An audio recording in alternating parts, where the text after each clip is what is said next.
Mark, a 30-12 defeat at home to London Broncos this evening. What are your thoughts on the game and Paul's display? We asked for an improvement from the players from last week's performance. Was unacceptable, and just sits down there. In parts, we've got an improvement, which is a positive to take out of it.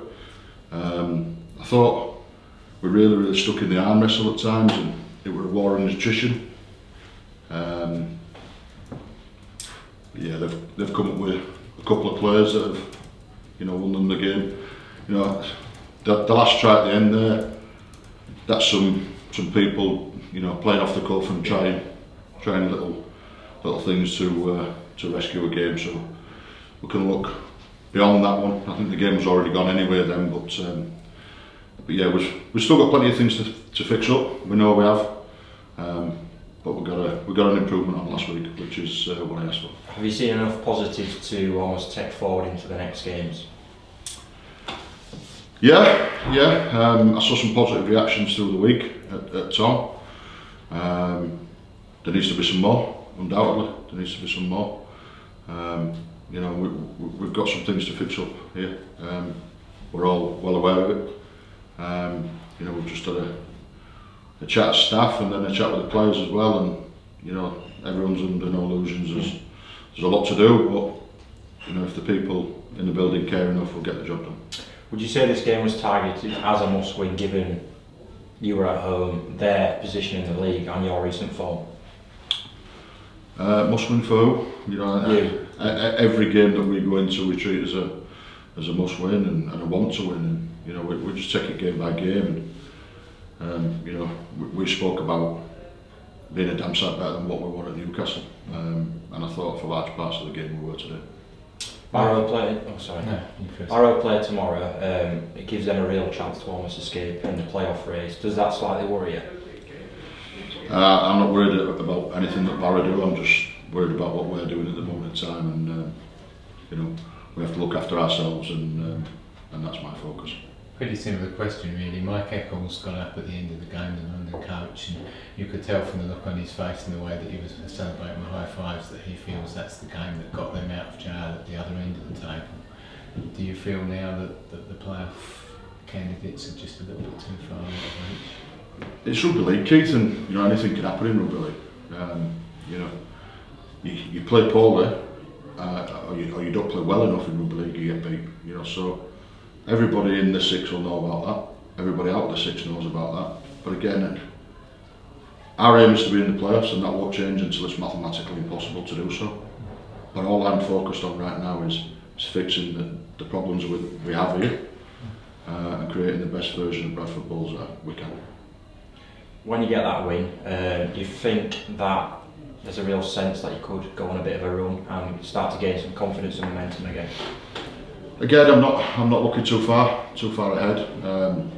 The next focus is to dissect the video when I get home, and then we have to show the players what they've done right, and we have to show them again what they've done wrong. And last Tuesday was a real honest video review, and we saw some improvements. So to come and Tuesday a real honest one as well, and we need to see further improvements and as quickly as possible. George Flanagan Jr. had a very telling impact on the game, scored a try, and he was very attacking threat, let's call him. Do you think he's made a claim to start in future games for the first team? Again, George is a special talent, and we've known about George for a while. We've nurtured him, and caps in the loft to the work that the academy have done with George. Led by Lee Beater there. Everybody involved with George is from a great stock and great family, and he's potentially a very, very good player. We've got to look after George. We'll be really careful with him. We're not going to do anything that will damage George down the track. But if we're going on performance only today, I thought it was very good. Have you got any injury news as well, Mark? 10 minutes into his stint there, Jordan Baldwins has torn his calf muscle, which left us an interchange short. And other than that, Sam Ellis has run his blood to water. I think everybody saw that. He's not in a great way down there. He's a bit of exhaustion and dehydration, but other than that, I think we'll be okay. It's just Jordan Balderson that's torn his calf.